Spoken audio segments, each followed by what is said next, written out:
For the deep squat element of the functional movement screening, I'm instructing Danny to stand tall with his feet shoulder width apart and toes pointed forward.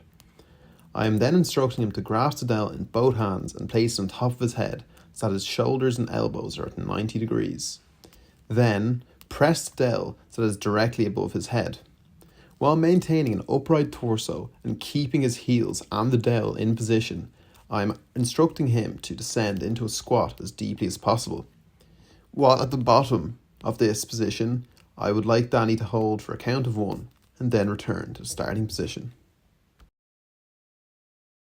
Originally, Danny was unable to perform the deep squat as he was losing his balance without heel elevation. So, once this modification came into play, Danny managed to register a score of 1. This is because although his upper torso was parallel with his tibia, his femur is below the horizontal and his knees are lined over his feet. Ultimately, Danny is unable to have his dell aligned over his feet. Moving on to the hurdle step proportion of this assessment, here I am marking Danny's tibial tuberosity as a reference point to measure the correct height of the hurdle step in relation to Danny's height. So, I am here instructing Danny to stand tall with his feet together and toes touching the test kit.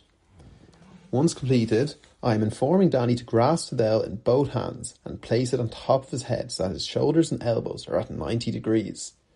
Then, while maintaining this hand position, lower the dell to the base of the neck and across the shoulders. Then, while keeping an upright torso, raise the test leg and step over the hurdle, ensuring to raise the test foot towards the shin and maintain foot alignment vertically with the ankle, knee and hip. Then, touch the floor with your heel and return to the starting position while maintaining the same alignment.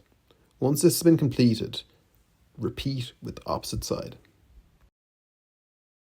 Danny was awarded a score of 3 for this portion of the assessment, as his hips, knees and ankles remained aligned within the sagittal plane. There was minimal to no movement within the lumbar spine, and the down hurdle remained parallel on both sides throughout the movement.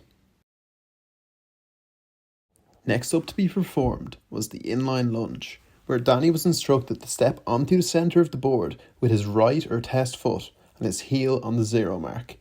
The opposite heel was to be placed according to his tibial tuberosity measurement. Both toes were to be pointing forward with the entire foot in contact with the board. Next, the dell was to be placed along the spine so that it touches the back of his head, his upper back and his tailbone. Next, Danny was instructed, while grasping the tail, to place his right hand within the curve of his neck and his left hand within the curve of his lower back.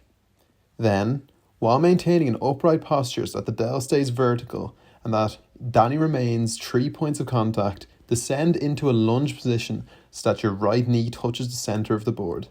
Then, return to the starting position and repeat on the opposite side. Danny was deemed to have a score of 2 for this portion of the FMS, as Danny failed to maintain contact with the dell, and the dell also failed to remain vertical throughout the movement. Finally, there was also slight movement noted within his torso. For the shoulder mobility portion of the FMS, Danny was instructed to stand tall with his feet together and arms hanging comfortably. He was then instructed to make a fist so that his fingers ended up positioned around his thumbs. Before, in one motion, he was told to reach his right test fist over his head and down his back as far as possible, while simultaneously reaching up with his left fist as far as possible. He was also explicitly told not to creep his hands closer together after the initial placement. Danny rendered a score of 2 on both sides for this portion of the assessment, as his fists fell within 1/2 lengths of his 14.7 centimetre hand length. Once this was completed, Danny registered a negative result on the shoulder clearing test as no pain was noted. During the active straight leg raise, Danny was directed to lie flat with the back of his knees against the board, with his feet together and toes pointing up. Next, Danny was instructed to place both arms flat on his chest. Then, with the scoring leg remaining straight and the back of the opposite knee maintaining contact with the board, Danny was told to raise the scoring leg as high as possible. Danny continued his consistent pattern of results, recording 2 bilaterally, as the vertical line of the lateral malleolus resided between the mid-thigh and joint line, while the opposite limb remained in a neutral position. In relation to the trunk stability push-up, I am instructing Danny to lie face down with his arms extended overhead at shoulder width apart. Then, I want Danny to pull his thumbs down in line with his forehead. After that, I want Danny with his legs together to pull his toes towards his chin. Then, extend your knees and lift your elbows slightly off the ground. And for the most important part, while maintaining a rigid torso, I want Danny to push his body as one unit into a push-up position. With this assessment being one of the more complex components of the FMS, Danny performed very well, scoring a 3, as his body lift as one unit with no lag in the spine, while his thumbs were aligned with his forehead. For the final test, the rotatory stability assessment, Danny was instructed to get on his hands and knees over the board so that his hands were under his shoulders and his knees were under his hips. Then, Danny was informed that his thumbs, knees and toes must contact the sides of the boards and that the toes must be pulled towards the shins. Danny was then told to simultaneously shift and lift his right hand forward and his right leg backward at the same time, as if you were flying and forming a straight line.